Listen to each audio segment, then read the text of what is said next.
Hello, Bonnie here. It's the last video of my series. I'm here to pour some wisdom into your life. And now that I've said that 20 times with all these questions, it's not accurate. I'm not really pouring wisdom into your life so much as I'm offering up a question where you can go seek out and create your own wisdom and share my journey of generating my own wisdom. It's not as good of sort of a catchphrase. So I'm going to stick with pouring wisdom, even though maybe in the last 20 videos it hasn't been technically correct. The last question in the series, following, same as ever, Morgan Housel's book. He has 20 questions at the end of the book. The last one is, and this one was really hard for me to think about how I was going to answer. What strong belief do you hold that's most likely to change? I have no idea.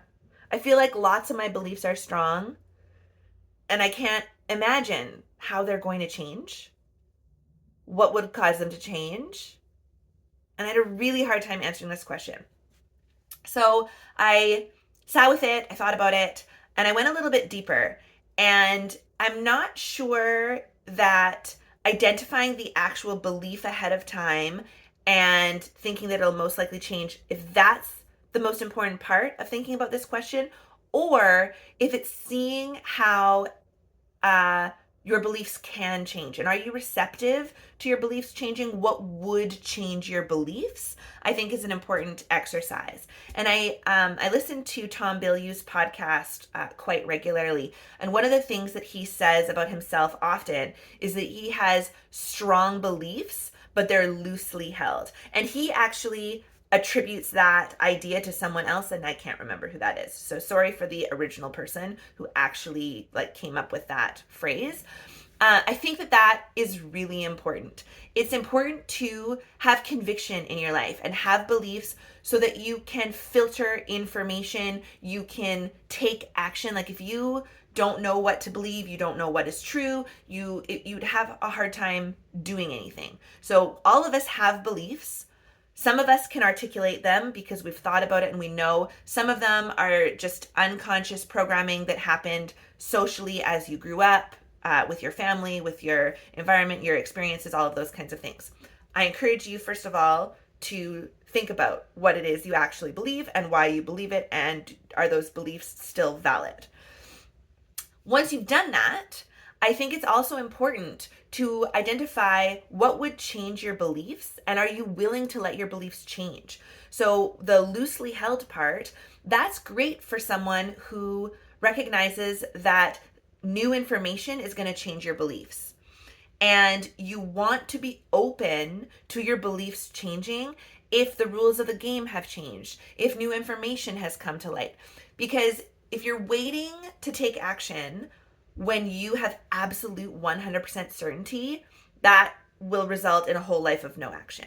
It's impossible to know everything, and you're going to become paralyzed seeking new information. And I know this because this is what paralyzes me. I want to know everything. I want to make the best decision possible.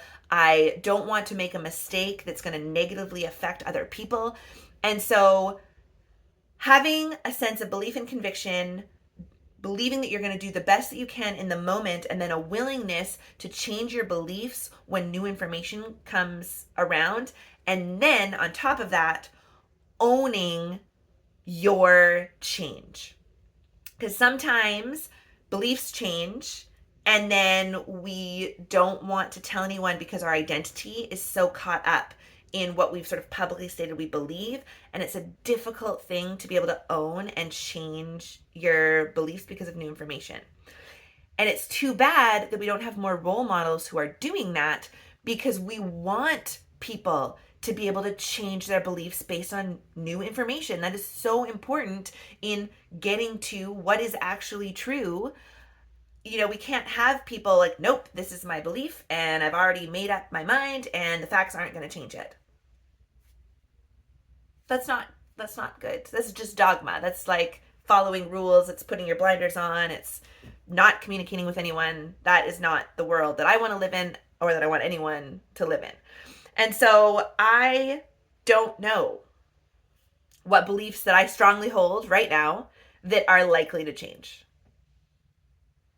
but I'm willing to change my beliefs should the situation allow. And so I have one from the past of a belief that I did change because I was just not paying attention to the actual information. And so I remember I'm quite embarrassed, and I went to her afterwards and told her, "Don't worry, my belief changed from when I was an idiot back in the day." But I was in university, so you'd think that I would be intelligent. And we were talking about organic farming processes and the effect of various pesticides on our food and in our soil and all of these things. And I didn't really know anything. And so my basic understanding of pesticides was you spray something on the crop and it kills the bugs. And I thought, perfect, I don't want to eat bugs. And that was all the thought I ever gave it to. And that was my position. It was like, nope, I'm pro pesticides because I don't want bugs in my food. The end. I'm great. And so I've grown a little. I've learned a little bit about soil health and the knockdown effects of various chemicals that we are spraying onto our food, and where the development of those chemicals have come from and what those companies' values are, and all kinds of things. And I have changed my opinion. So I encourage you to dive down into that rabbit hole a little bit and see, what Monsanto is doing and where Roundup came from and the persistence and what it's happening in the food when we're eating glyphosate, what it's doing to us, all of those tongue-in-cheek, smiley good things that I have now learned and am embarrassed about my past self's complete ignorance to the issue completely. But my belief there was strong, and I was confident in it, and I owned it, and now I am owning how terrible it was that I've learned new things. I went to that person that I had the conversation with, who probably thought I was a complete idiot, and I said, "Hey, I've learned. I'm not that idiot anymore. Thank you for being part of my development." And she laughed. She probably didn't remember the conversation at all, but I definitely remember it. And I remember the kind of shame and embarrassment that I'm holding because of those beliefs. And in real time, I should probably learn to be at peace with it and let it go, because we can't know everything. God, there's so much to know. There's so many books at the library that I will not read because there's just so many and there's no time to read them all. And so being able to shift your beliefs, change what you state publicly based on newer information, I think that's a really important skill. I think we all need to continually work to develop it. And I think that we need to have more people willing to publicly show and declare that and be an example that it is okay to change your mind.